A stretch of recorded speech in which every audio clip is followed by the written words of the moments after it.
The last Roman emperor, Romulus Augustus, was removed from power by the barbarian Odoacer. Over 1,000 years after Rome's foundation, the empire was vast, covering 1.9 million square miles at its peak, incorporating the largest professional army the world had ever seen. Despite its enormity, towards the end of its lifetime, Rome was plagued by relentless barbarian attacks that chipped away its borders, and by the time of Romulus there was little more than Italy left. While the eastern half of the empire, known as the Byzantine Empire, survived until 1453, the Western Roman Empire crumbled in the 5th century, never to be seen again. In the end, it was Rome's failure to withstand the constant invasions and mass emigration of barbarians that brought it to its end. The ravaging of the Huns in the east led many barbarian tribes to seek shelter within the Roman Empire. One such tribe were the Goths, who sought shelter in 376. Upon letting them cross into their borders, the Romans treated the refugees terribly, giving them no help when famine broke out. Many were forced to sell their children for food, receiving little more than dog meat. This maltreatment led to the outbreak of the Gothic War, in which the oppressed Goths rose up in protest against the Romans. This war was disastrous for Rome, with the Battle of Adrianople in 378 being one of the most devastating defeats throughout Roman history. Here, the Goths led a rebellion against the Eastern Emperor Valens at Adrianople, located in modern-day Turkey. Valens was completely overwhelmed, leading to a mass rout in which 2/3 of the Roman army were killed and the emperor himself was slain. The Gothic War was concluded by Emperor Theodosius I, who allowed the Goths to settle in the empire. The soldiers were allowed to join the ranks of the Roman army, and their people were permitted to stay together within Roman territory, which had not been seen before. Tensions between the Goths and Romans flared up once again when Alaric, king of the Visigoths, decided to take a stand against Rome. Alaric had previously served in the Roman army under Theodosius, but became disillusioned with the regime after Theodosius died and appointed his sons, Honorius and Arcadius, to rule each half of the empire. The Gothic tribes living amongst the Romans had come to be known as the Visigoths, meaning Western Goths. Fed up with the mistreatment by the Romans, the Visigoths elected Alaric as their king and marched upon the empire. After moderate success attacking the Eastern Empire, Alaric set his sights on the much weaker Western Empire. Alaric first besieged Rome in 401 but was beaten back by the legendary general Stilicho. Emperor Honorius became increasingly detached from events, moving his capital to Ravenna near modern-day Venice in response to Alaric's invasion. Then, in 408, Honorius executed Stilicho, the general who had so valiantly defended Rome all those years earlier, leaving the city wide open to attack. Alaric returned later in the year and besieged Rome until its starving citizens agreed to pay a great ransom and installed a rival emperor to represent Alaric in negotiations with Honorius. Alaric wanted land for his people, but Honorius refused to negotiate, leading Alaric to march on Rome for a third time in 410. This time he met virtually no resistance and sacked the city for 3 days before marching southwards with his spoils. Upon hearing Rome had perished, Honorius was apparently distraught, thinking it was in reference to his favorite chicken named Roma. Upon hearing it was the city instead, he was relieved, glad in the knowledge that his favorite chicken was safe. The sack of Rome was a decisive moment in the fall of the Western Roman Empire, from which the end was nigh.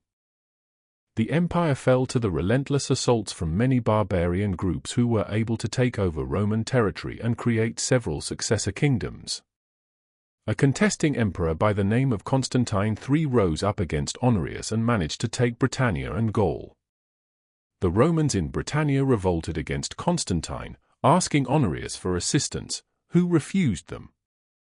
However, they managed to drive out Constantine's forces without Honorius' help, leading Britannia to be lost to the empire permanently. Constantine was defeated and executed in 411, but the empire faced further problems as Germanic tribes came from across the Rhine and pillaged their way across Gaul before eventually settling in Hispania.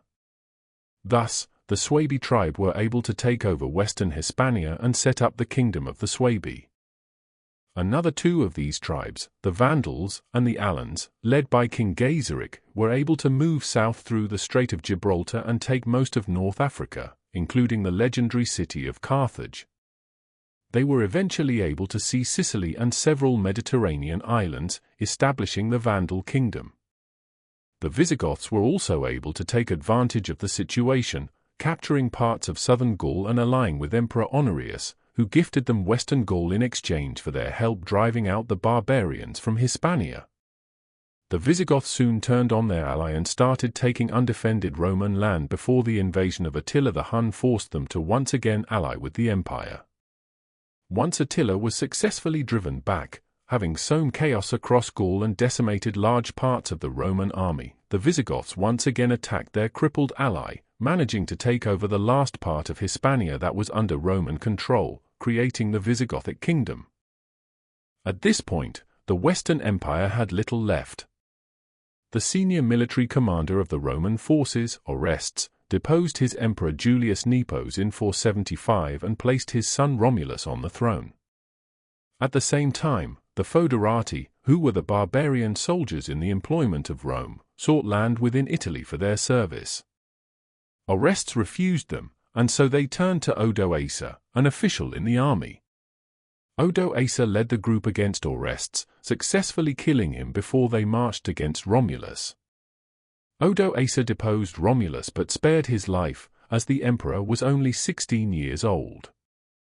Odoacer became the king of Italy, sending the imperial insignia to the Eastern emperor, signifying an end to Rome's imperial power in the West.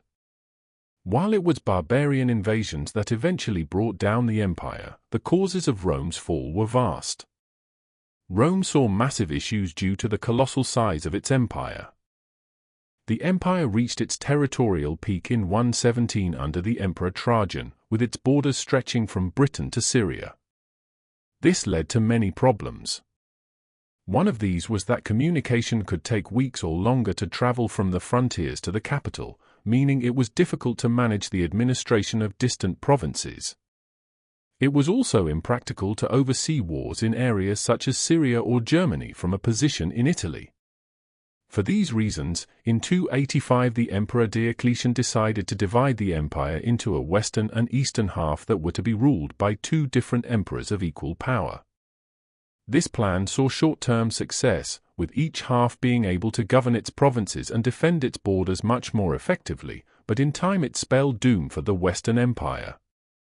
The Western Empire began to fall into bankruptcy, as the Eastern Empire contained a majority of the wealthy provinces, while many Western provinces were focused on agriculture and were much poorer. The funds of the Western Empire were also devastated due to constant war, whether it was barbarians at the gates or internal civil wars. The Western Empire was in an almost continuous state of conflict and therefore required a very large army. This army ate heavily into the budget of the state, leading development of infrastructure and civil projects to be put on the sidelines in favor of military expenditure. Rome's economy was also driven by slave labor. After the expansion of Trajan, further emperors acted much more defensively and sometimes lost more land than they gained. This lack of expansion meant that no new people were conquered and therefore there was no steady supply of slaves to fuel the economy. This caused the economy to collapse, as it could no longer sustain itself. A lack of funds meant the state had much less money to spend on the army, causing there to be a shortage of professional legionaries. Rome's army was once the envy of the ancient world, but the empire was now forced to relax its recruitment criteria in order to defend its borders. Known as foederati, barbarian units were allowed into the legions, and foreign mercenaries were hired to support the army. These new soldiers had often never stepped foot inside Rome and cared little for it. They were loyal to their commanders, their wages, and their people, not the empire, leading many to turn on Rome when it was profitable. Another issue plaguing the empire was ineffective leadership. Many of the later emperors were incredibly out of touch, possibly because the capital was moved away from Rome, first to Mediolanum in 286 and later to Ravenna in 402. Succession often passed to children as well, leading to several incompetent emperors who had only attained the position through birthright.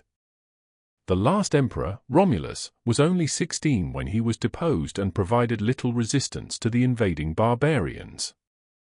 The aristocracy grew incredibly powerful due to low taxes, with some acquiring more wealth than the central government. This led them to effectively control weaker emperors who desperately needed their money, with profit taking priority over matters of state. With such a corrupt and ineffective leadership, there is no wonder the population and many of the new barbarian soldiers had little faith in their rulers. It has also been argued that Christianity played a role in the decline of the empire. Christianity was legalized in 313 and became Rome's official religion in 380. The fact that Christianity had a single god was drastically opposed to Roman methods of control. When conquering new land, the Romans would often incorporate local gods into state religion, allowing them to be worshipped by locals or likening them to an existing deity and merging the two. This was an effective tool of Romanization, slowly integrating the newly conquered into Roman society. Having multiple gods also allowed the Roman emperors to be worshipped as gods, and it was from this that they gained a lot of their legitimacy. The first emperor, Augustus, deified his adopted father Julius Caesar and proclaimed himself as the son of a god. Christianity could not allow this, however, leading to the loss of a significant amount of authority for the emperors and making the process of integrating new people much more difficult.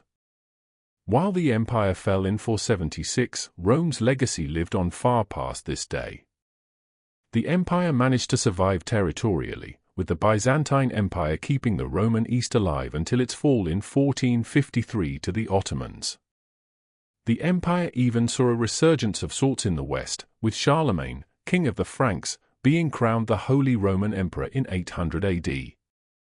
Roman culture has had a tremendous effect on the Western world, with many European languages seeing their roots in Latin, such as French, Spanish, and Italian. Rome's religion, Latin Christianity, also saw complete dominance over the medieval West, with the Pope serving as a figurehead for all of Europe from his seat in Rome. Roman technology and infrastructure also helped greatly in the development of Europe in the Middle Ages, with many Roman towns still being important today, such as Londinium, the predecessor to London. So while the empire fell with Romulus, his influence has persisted throughout history, marking it as one of the most impactful empires to have ever existed. This brings us to the sponsor of the video, the Great Courses Plus. The Great Courses Plus is a world of knowledge ready at your fingertips, available anytime on any device. With a subscription, you gain access to lectures from the world's greatest professors and experts, from Neil deGrasse Tyson to National Geographic and the Smithsonian. A subscription gives you unlimited access to a huge library of over 10,000 videos, with lectures ranging from art, science, math, history, business, and many more. If you want to learn how to cook, play chess, or become a better photographer, the Great Courses Plus is the service for you.